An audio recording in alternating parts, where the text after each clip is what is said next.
They thought you caused me grief in your school years. You've really outdone yourself. Gryffindor's pair of pranking pumpkins, a pair no longer. And Umbridge got to live. The audacity of this storyline. Fred, talented, kind, brave, funny.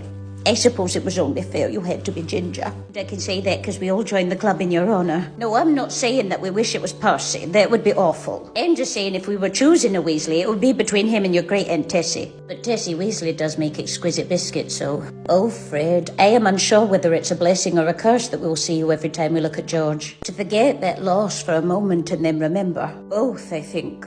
Because a life as loud as yours should never be forgotten. And it won't be. At least 70% of the people here are doing it if only could and make a deal with God. Running up that road, running up that hill. Including me, and I'm a cat. I've got 8 lives to spare. 1 for you, 1 for Colin, Sirius, Tonks, Remus, Dobby. When did Dobby die? Notice when. Me and Dobby weren't just hanging out on the reg. And they're invisible a lot, so we don't have to look at the slavery. Anyway, as much as I would love to bring you back, I can't. I'm an epic dancer, not a necromancer. No, I have said it before, and I will say it again. Don't do drugs and stay in school. Don't know what you were getting up to recreationally in your own time. It's none of my concern. But as someone who did not stay in school, I want you to know that you made me incredibly proud.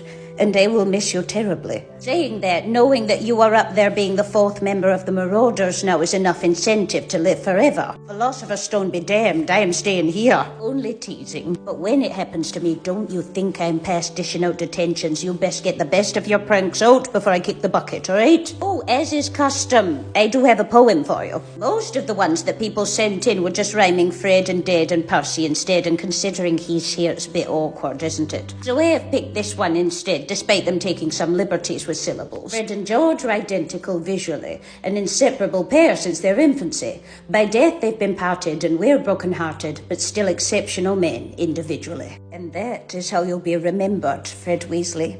Not only as one of 2, but as an exceptional one.